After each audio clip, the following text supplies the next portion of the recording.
Paz de Cristo a todos, aqui é o pastor Cláudio e hoje eu vou refletir com vocês acerca de um ocorrido que se deu no Poço de Labão, segundo o registro do capítulo 29 do livro do Gênesis, que nos relata o primeiro encontro que Jacó teve com aquela que seria a sua futura esposa, Raquel.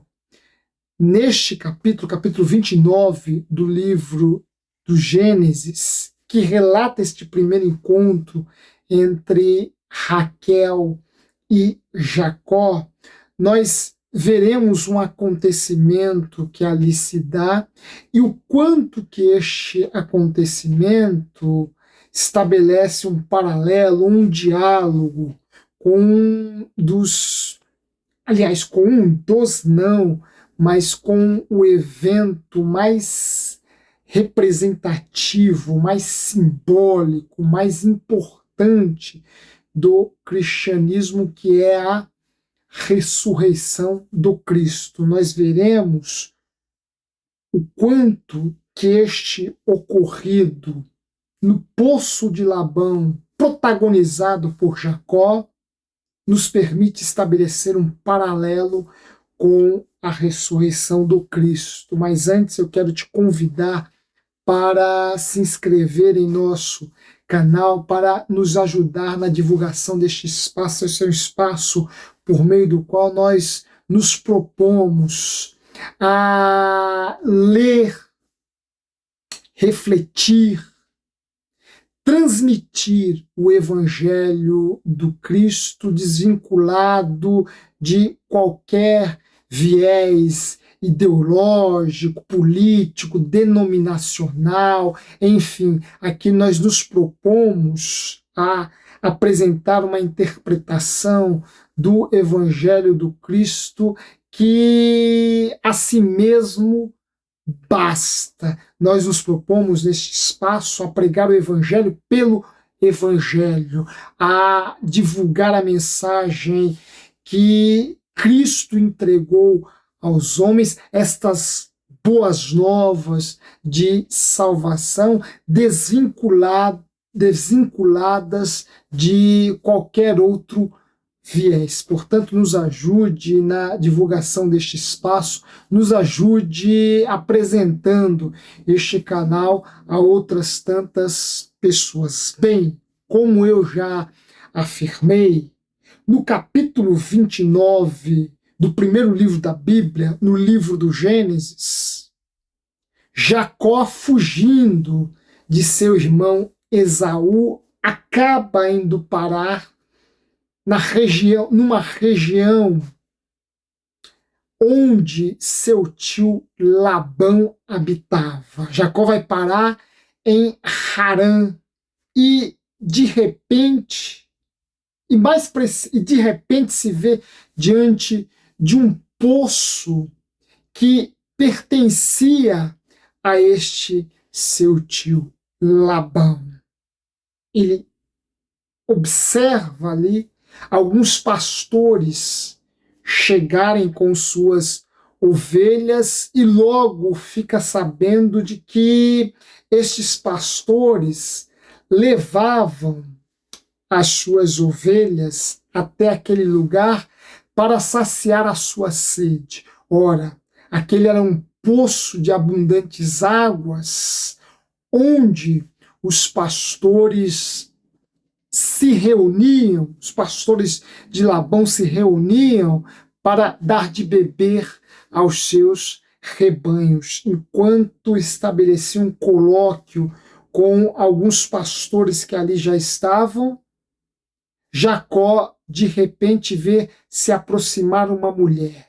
Curioso, o jovem Jacó, curioso, questiona acerca daquela pastora e descobre que ela era sua prima, descobre que ela era Raquel, filha de seu tio Labão. Ora, Jacó talvez para impressionar Raquel, tomado por uma grande paixão e entusiasmo, segundo a narrativa do Gênesis, não esperou que outros pastores chegassem para remover a pedra do poço. Ele mesmo se predispôs a tirar a pedra daquele poço, a fim de que Raquel desse água para os seus animais, para as suas ovelhas. Ora, Jacó, por si só, sem nenhum auxílio de outrem, sem ajuda de mais ninguém, remove a pedra do poço e Raquel dá de beber às suas ovelhas. Bem, aqui nós já podemos fazer alguns paralelos, fazer alguns comentários. Bem, esta pedra, este lugar, aliás, o espaço propriamente dito, o poço já era um espaço, aliás, se tornou, a partir da tradição rabínica, um espaço ideal para a celebração de um matrimônio, para a celebração de um casamento. A tradição rabínica vai pavimentar este espaço como sendo o espaço ideal onde alguns jovens judeus se casavam. Talvez por encontrarem neste espaço a origem da própria nação de Israel, haja vista que Jacó será o grande patriarca do povo judeu, o grande patriarca do povo hebreu. Dele, Jacó, sairão as 12 grandes tribos de Israel. Ora, foi ali que Jacó conheceu aquela que seria a genitora destes seus filhos, se bem que Jacó teve outros filhos com Lia, né? Nós já conhecemos um pouco a história. Jacó se apaixonará por Raquel, mas ludibriado por Labão, irá se casar primeiramente com Lia. Só depois de 14 anos de trabalho, é que Jacó finalmente se casará com a sua amada. Casamento, relação esta que inspirou inclusive a pena fecunda de Camões, que não poupou versos para falar do amor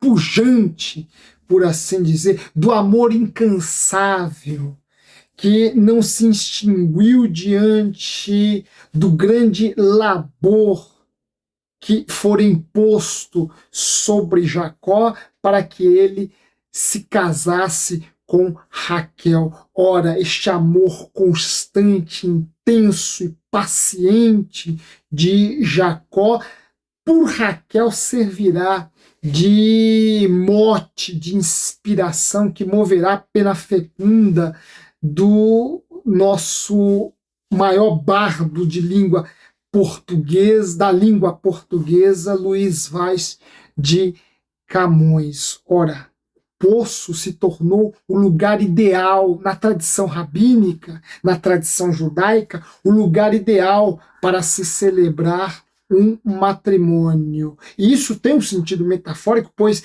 numa região desértica como aquela habitada por Israel, poço era uma fonte de vida. Poço era um lugar abundante, um lugar necessário para a sobrevivência de qualquer tribo. O poço era o lugar era o ponto de unidade, onde os membros de uma tribo, de uma comunidade, se dirigiam a fim de ali colher, de ali tirar a água necessária à sua sobrevivência, à sua subsistência. Portanto, há algo de abundante, de pujante num poço que se alinhe à concepção judaica acerca do matrimônio. O matrimônio também é tido como um ensejo para a fecundidade, para o desdobramento, para o distendimento da prole, da memória de um homem, da memória do patriarca. O lugar não é casual, ele encerra um sentido muito alinhado ao matrimônio, à concepção matrimonial do povo judeu. Agora, o que nos chama a atenção, ponto o ponto nuclear deste texto sobre o qual nós devemos nos ater, está justamente nesta força que moveu Jacó a remover aquela pedra. Ora, não se tratava de uma pedra qualquer, não se tratava de um poço como este que comumente conhecemos. Ora, aquele era um grande poço.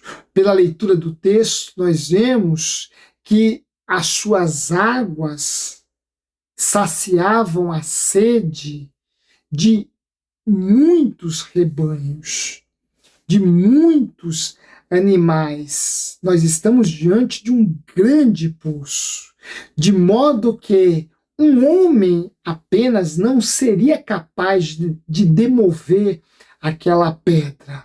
O Talmud, o livro que contém os relatos da história, da tradição, dos costumes de Israel, Talmud, é o grande livro, a grande enciclopédia da tradição judaica, vai afirmar que a pedra do poço de Labão só poderia ser demovida por pelo menos 40 homens. Os rabinos vão dizer que aquela pedra, para ser removida, exigia o esforço conjunto de pelo menos 40 homens. E aqui nós vemos, no capítulo 29 do livro do Gênesis, ela sendo removida por um homem apenas. Ora, por mais que esta narrativa seja idealizada ou romanceada, ela assolou, estimulou a criatividade dos rabinos, que viram nela uma metáfora de uma força que é muito mais espiritual do que física e que é capaz de romper com grandes obstáculos. Vejam, nós estamos diante de um jovem enamorado, de um jovem que vira pela primeira vez, e talvez este episódio seja um dos primeiros, né? Porque antes de Jacó ver Raquel, seu pai Isaac também viu Rebeca e por ela se enamorou, mas este aqui talvez seja o segundo relato de um amor à primeira vista. Ora, nós estamos diante de um jovem que vê aquela que seria a sua grande amada e é tomado por uma força sobre-humana, por uma paixão, por uma paixão que renova potencializa toda a sua força física e o coloca diante e o faz levar a cabo um trabalho, uma atividade que exigia pelo menos a participação de 40 homens. Ora, por mais que esta narrativa seja romanceada, a tradição rabínica viu nela uma alegoria, uma ilustração que diz muito acerca da força espiritual de um homem, da força espiritual de um indivíduo. Ora, o que move, a essência do texto não recai sobre este episódio extraordinário. Não é sobre isso, não é este o foco que devemos nos ater. O que devemos nos ater é na força espiritual e o quanto que ela pode levar o indivíduo a demover grandes obstáculos, a demover grandes pedras, a demover grandes muralhas. Quanto que esta força espiritual é capaz de levar o homem a feitos maravilhosos, extraordinários, a feitos que desafiam a nossa compreensão humana. Os rabinos foram mais precisos nesta força e dela desenvolver um conceito, dela desenvolver uma noção. Ora, eles afirmaram que Jacó foi tocado, foi tomado pelo orvalho da ressurreição. Ora, é esta locução, é este o conceito que os rabinos aplicam para definir a força que moveu Jacó a demover aquela pedra. Ora, Jacó, no dizer da tradição rabínica, foi tomado, envolvido, foi possuído pelo orvalho da ressurreição. A mesma força que depois, mais tarde, o levaria a lutar com aquele varão de Deus no val de Jaboque e triunfar sobre ele. Ora, a mesma força, o mesmo orvalho que um dia demoveu uma outra pedra,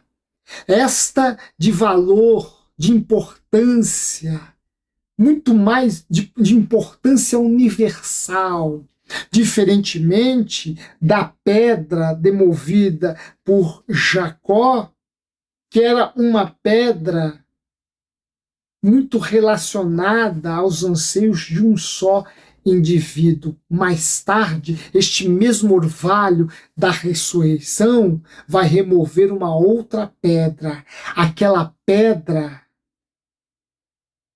que estava para além da porta da sepultura do Cristo no domingo pela manhã.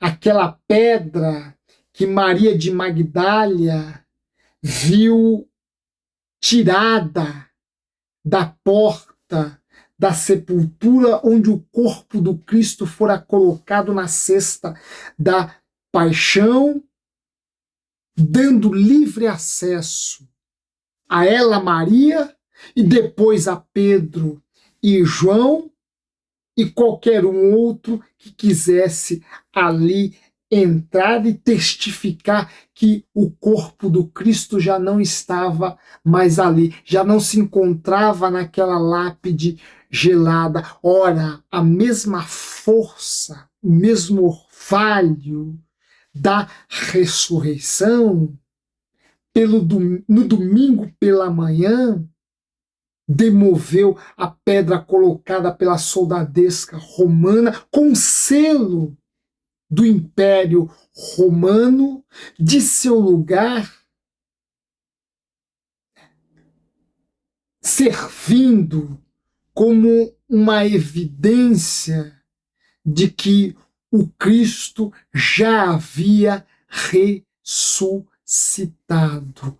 Ora, nós vemos aí neste episódio, nós podemos, a partir deste breve comentário, inferirmos que a ressurreição, e aqui eu me refiro à ressurreição do Cristo, a ressurreição do Cristo é esta força, é este entusiasmo, é esta pujança espiritual que demoveu aquela pedra, a pedra daquela sepultura, e liberou o acesso para que os seus discípulos reconhecessem que o Cristo não estava mais ali. Ora, foi a força da ressurreição que demoveu a pedra da sepultura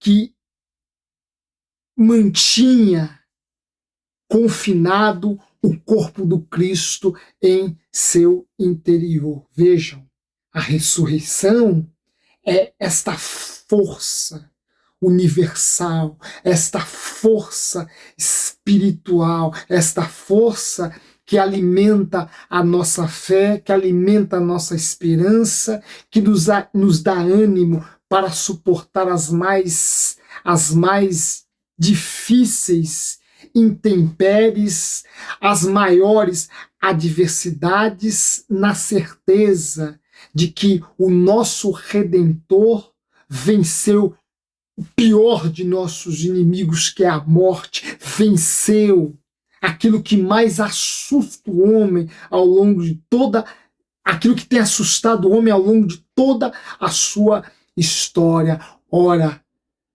na ressurreição do Cristo, nós encontramos a força necessária para superarmos as intempéries da vida, para superarmos todas as incertezas que este mundo tão inconstante e incerto nos colocam. Na ressurreição do Cristo, nós encontramos a força necessária, a esperança necessária para superarmos todas as adversidades que se colocam diante de nós. O apóstolo Paulo depois irá dizer que se não fosse a ressurreição do Cristo, vã seria a nossa fé, vã seria a nossa pregação. É na ressurreição do Cristo que aprendemos que a morte não é a realidade definitiva de nossa existência, que a morte não é a realidade última de nossa existência, que a morte um dia foi superada, foi vencida lá na cruz, e que a ressurreição do Cristo é o fundamento, é o lugar, por assim dizer, fonte, por assim dizer, onde bebemos das águas vivificadoras que renovam em nós toda a força necessária para continuarmos levando a cabo a nossa existência na perspectiva do plano divino. Ora, com a ressurreição do Cristo, aprendemos que nada é insuperável e que o impossível se abre enquanto um leque de possibilidades potencialmente reais. Ora, renovemos a nossa força, renovemos o nosso ânimo, renovemos a nossa fé e a nossa esperança a partir da certeza da ressurreição. Um dia um orvalho da ressurreição visitou Jacó, envolveu Jacó, e ele demoveu uma pedra que só poderia ser demovida pelo trabalho conjunto de 40 homens.